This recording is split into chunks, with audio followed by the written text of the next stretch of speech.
11th class.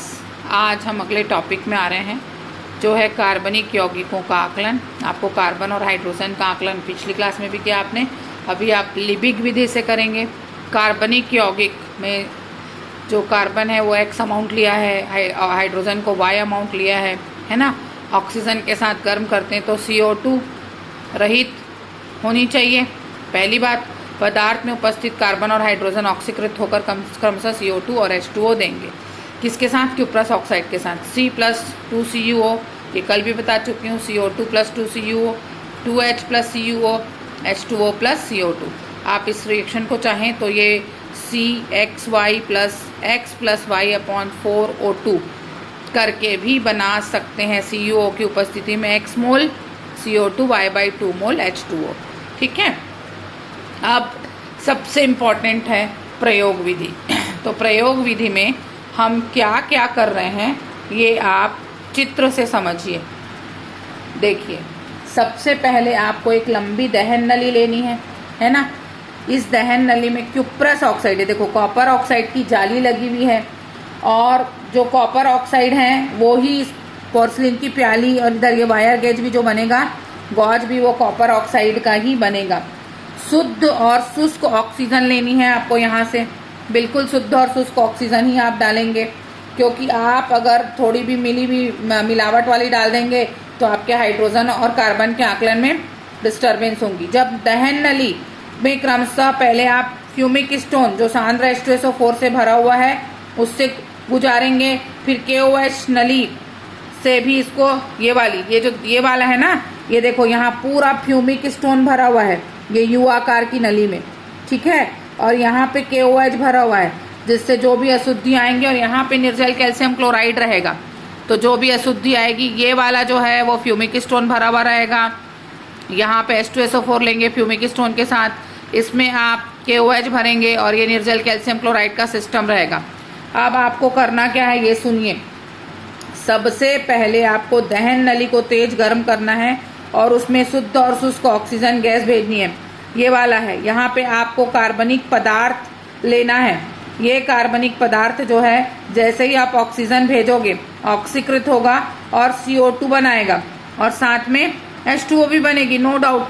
तो वो जो CO2 है वो आगे बढ़ेगी H2O के साथ, तो जो ये H2SO4 है वो H2O को अधिशोषित कर लेगा, और ये जो KOH है वो CO2 को अधिशोषित कर लेगा। मान लो थोड़ी बहुत नमी बच भी गई तो वो निर्जल कैल्शियम क्लोराइड द्वारा अधिशोषित हो जाएगी। अब हुआ क्या था कि आप फ्यूमिक स्टोन और इसको लेने से पहले तौल चुके थे, क्रिया के बाद फिर से तौलोगे। लेने के पहले और क्रिया के बाद द्रव्यमान में जो अंतर आएगा, तो जो अंतर आया है वही आपका जल और कार्बन डाइऑक्साइड की मात्रा होगी, जिससे आप हाइड्रोजन और कार्बन का आकलन करेंगे। क्लियर? अब इसका एक बड़ा सेगमेंट जो है उसको आप समझिए ध्यान। सबसे पहले आपको प्रयोग प्रारंभ होने से पूर्व कार्बनिक पदार्थ जो लेना था वो कैपिटल W ग्राम होगा। KOH से भरे बल्ब का द्रव्यमान M1 ग्राम होगा, स्मॉल m1, और CaCl2 से भरे U नली है ना, जिसमें H2SO4 भी भरा है आपने, वो M2 होगा। यहाँ पे ये गलत है, CaCl2 से U नली नहीं भरी है आपने, H2SO4 से भरी है। CaCl2 को अलग लगाइए, तो यहाँ H2SO4 कर लीजिएगा आप। प्रयोग समाप्ति के बाद CO2 शोषित करने के बाद KOH का जो द्रव्यमान हो गया वो M3 हो गया है। H2 शोषित करने के बाद जो H2SO4 वाली नली है उसका द्रव्यमान M4 हो गया है। अब इसकी गणना कैसे करेंगे? देखो, CO2 का द्रव्यमान हो जाएगा M3 - N1, जिसको आप X ग्राम मानेंगे। H2O का द्रव्यमान हो जाएगा M4 - M2, जिसको आप Y ग्राम मानने वाले हैं। ठीक है, तो CO2 की प्रतिशतता निकालते हैं। CO2 का परमाणु भार होता है 44, कार्बन का 12, ऑक्सीजन का 16 दूनी 32, दोनों को जोड़ोगे तो 44 आएगा। ये देखो 44 आ गया। ठीक है, जबकि 44 ग्राम CO2 में 12 ग्राम कार्बन है, इसलिए 1 ग्राम CO2 में कितने ग्राम कार्बन होगा? क्लियर? अतः X ग्राम CO2 में तो 12/44 गुणित X ग्राम, यहाँ से आपकी किसकी मात्रा निकल रही है भाई? CO2 की। जबकि जमा लीजिए फिर से, जबकि W ग्राम कार्बनिक पदार्थ में क्या बोल रहा है? 12/44 गुणित X ग्राम, तो 100 ग्राम में। तो इससे आप प्रतिशतता कैसे निकालेंगे? देखिए, कार्बन की प्रतिशतता बराबर 12/44 गुणित प्राप्त CO2 का द्रव्यमान बटे कार्बनिक पदार्थ का द्रव्यमान। सेम ऐसा ही H2O के लिए भी करना है आपको।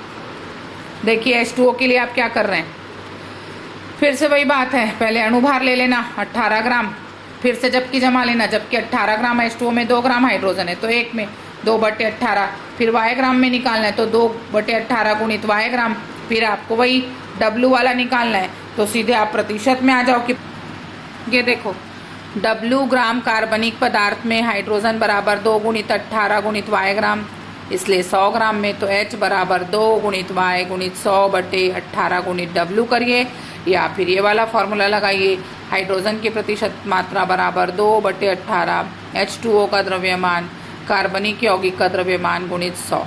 ठीक, इससे न्यूमेरिकल बनाना है जो आप पहले इसको। अगली जो विधि है वो नाइट्रोजन के आकलन की ड्यूमा विधि है ना, इसको ड्यूमा विधि के नाम से जानते हैं। इस विधि में आपको क्या क्या करना है, सबसे पहले ये समझ लीजिए।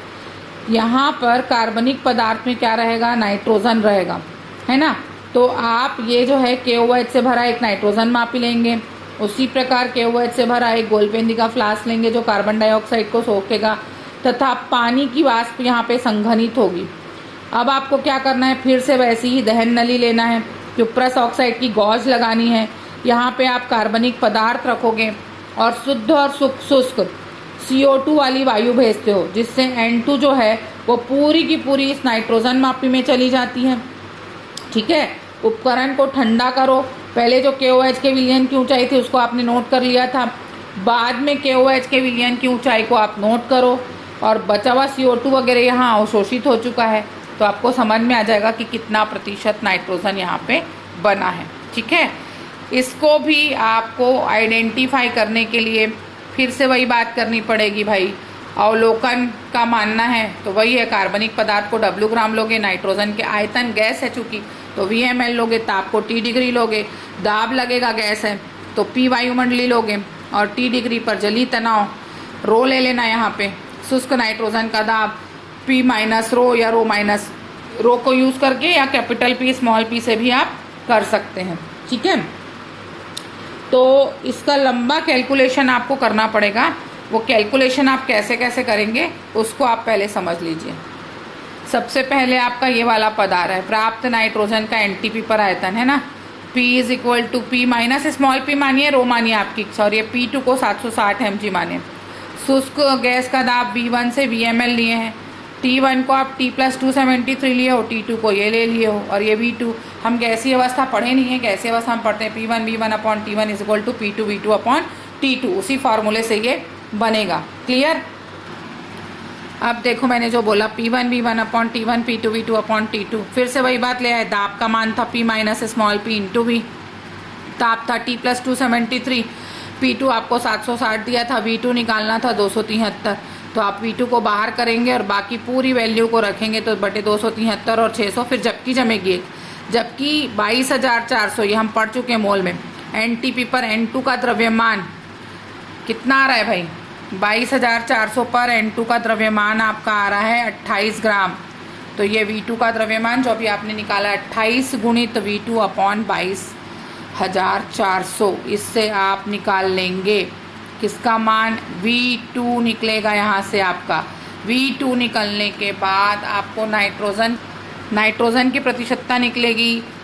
क्या है, नाइट्रोजन की वह मात्रा जो W ग्राम से प्राप्त हुई ना, तो W ग्राम से जो मात्रा प्राप्त हुई है वो 28 गुणित V2/22,400 है, इसलिए 100 ग्राम से आपको निकालना है। तो 28 गुणित V2/22,400 गुणित 100/W ग्राम, या आप कर सकते हो सीधे सीधे 28/22,400 गुणित N2 का NTP पर आयतन बटे कार्बनिक पदार्थ का भार गुणित 100, इससे आपका नाइट्रोजन की प्रतिशत मात्रा कार्बनिक यौगिक में निकल जाएगी। ये बहुत इंपॉर्टेंट था।